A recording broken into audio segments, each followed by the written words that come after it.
While researching through my Jarvan support video last week, I came across another champion that is easily overlooked. Lissandra is very easy to pick up and use, and if you've ever played something like a Malzahar or Malphite support, you know what it's like to have a point-and-click die ADC button. So let's just get into it and take a look at what makes her such an easy pick. First up, I've been more into early game engages lately, and it's been really good for me. If enchanters aren't the way for you, but you still want to be a support, this is a great engager. She has some fantastic level 2. Just EN, and then once you're in, you W to root one or both of the enemies in place. As long as your ADC follows up, it should be a kill, or at very least a flash. And this is pretty much how you're going to be engaging for literally the rest of the game, so might as well get used to it. Now, I might as well say this now, you aren't going to be that megaton damage dealer on your team. In lane, your poke is going to be pretty good, rather short range, but still very effective. However, once you get later into the game, you're going to be an engage bot with slightly more damage. I'm not saying you're going to feel nothing, but it's not going to be that heavy burst that you would get from like a Lux burst support or like Brand or something like that. But you're going to have a lot of team-wide CC, and you have the ability to root everyone on the enemy team if you can properly get that. What you really excel at though is one person CC train.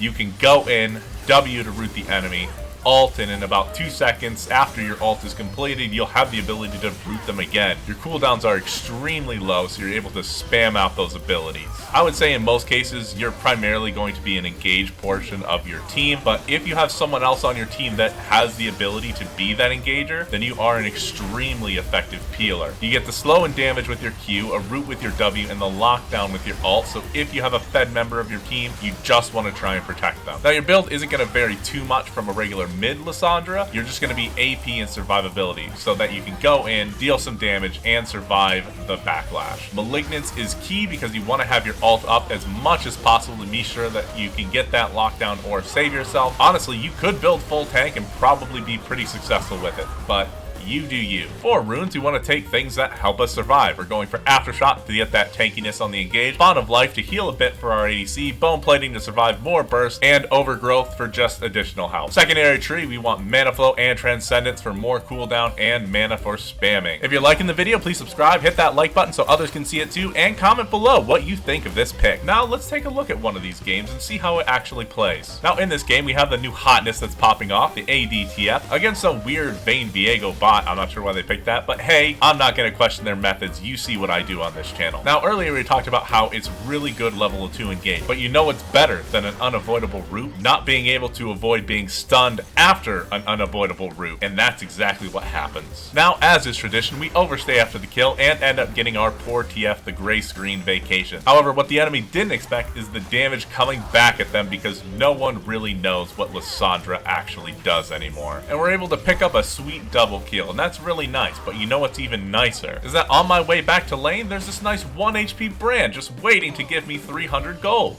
Thank you, what a nice gift. And once we're back, the Vayne forgets who she's laning against again and walks up, getting our TF a nice juicy kill and missing a kill on the Viego by just a hair. And at that point, the Viego gives off on the bot lane and Vayne actually thinks she's going to be safe under her tower. How naive of her. So we are absolutely dominant in this lane, but even with all that lane dominance, we could have just ran with it. However, I decided to make a limit test and try and kill the Vayne another time under tower, this time when she's at full HP. Now Viego's off doing who knows what because we're not looking at that mini-map, we are focusing on Krauser'ing that enemy tower.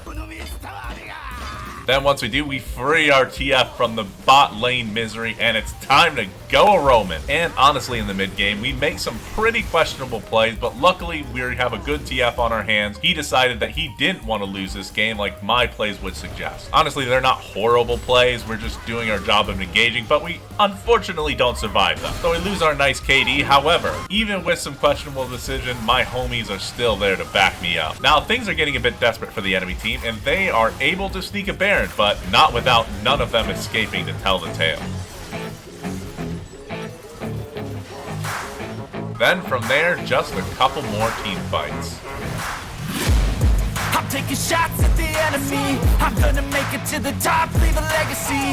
If I got something to say, you better let me speak. Turn it up a new degree, bitch, you ain't seen anything. I pop off with the new rock, electronic, blow the sonic roof up. I'm too honest when I take a few shots. They're too toxic, need to take the noose off.